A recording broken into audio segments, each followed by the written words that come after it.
Hey, it's Danielle Marie Dontrell, Maritime Medium. Today I want to talk about some recent updates in what's going on in Saulnierville, Nova Scotia. So hopefully this is familiar information to you, but this is surrounding the Mi'kmaq, so the Indigenous fishermen against non-Indigenous fishermen, we can say in one way.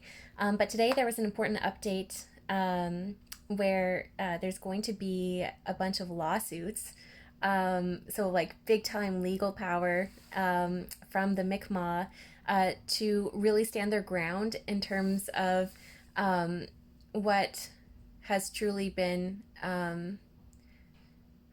like unfulfilled and obnoxious and horrendous on so many levels in terms of like RCMP handling local and national, in terms of commentary and lack of action.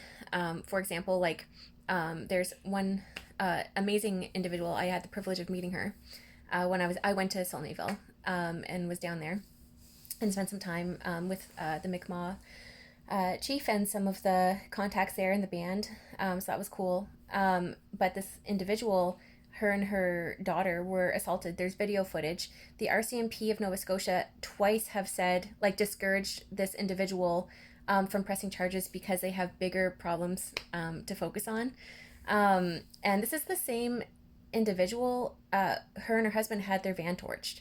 Same individual. There's video footage, and this is what she's being told. And what I liked so much about what I just saw Chief Mike say on a live on Facebook, there's a Sabaganagity moderate livelihood fishery Facebook page. I highly recommend it.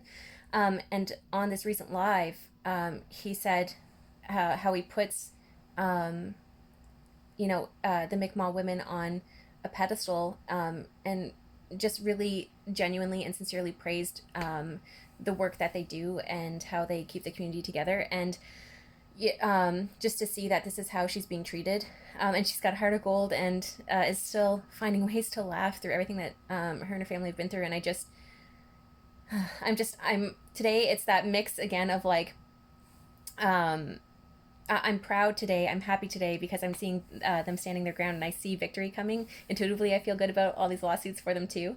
I think it's going to go mighty well, and it's great to see them stand their ground. But it's absolutely infuriating, which is what drove me to actually show up there too, that they are experiencing what they are. And there are things that are happening there that I heard on the ground that is not getting covered by the media too. So for example, RCMP presence, when they were requested to have more there at first, yeah, they were more there for a couple days.